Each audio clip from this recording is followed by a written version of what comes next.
আসসালামু আলাইকুম everyone, welcome to my YouTube channel. আশা করি সবাই ভালো আছেন, আমি আলহামদুলিল্লাহ ভালো। আজকে আমি আপনাদের জন্য নতুন একটি ভিডিও নিয়ে এসেছি। যদি ভালো লাগে লাইক, সাবস্ক্রাইব, কমেন্ট, শেয়ার করবেন। আশা করি একটা তো বুঝেই গিয়েছেন আজকে কোন রেসিপি নিয়ে এসেছে। তো দেখা যাক।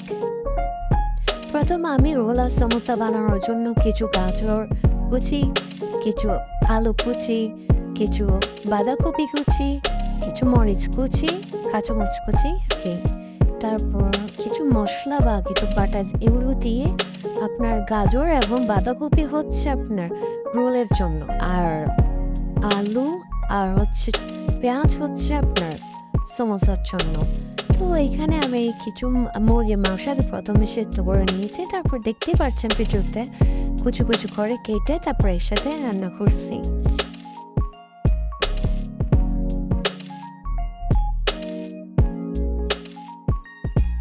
আশা করি আপনারা দেখতেই পাচ্ছেন আমি কিভাবে রান্না করতেছি। এটা হচ্ছে সমোসা বোটের জন্য। তো আগে আমরা প্রথমে পেঁয়াজ দিয়ে দিলাম, এরপর তেল, তারপর পেঁয়াজ একটু লাল করলাম, তারপর যে আদা বাটা, রসুন বাটা এগুলো ভালো করে কষানোর পর তারপর লাল মরিচের গুঁড়ো দিলাম, একটু গোলমরিচের গুঁড়ো দিলাম। এরপর হলো মিক্স করার পরে ভালোভাবে কষাইতে হবে, একটু সামান্য পানি দিতে হবে, না হলে চুলে লেগে যেতে পারে।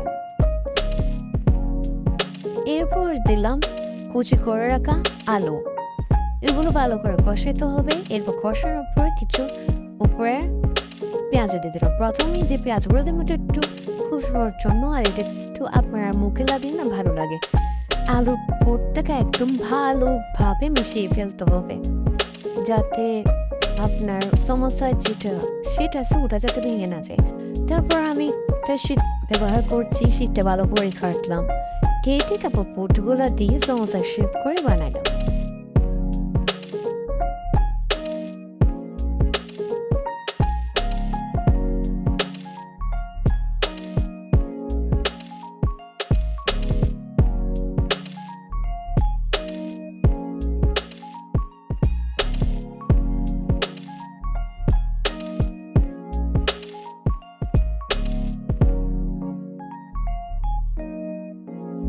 দেখতেই পাচ্ছেন আমার সমোসাগুলো কত সুন্দর হয়েছে।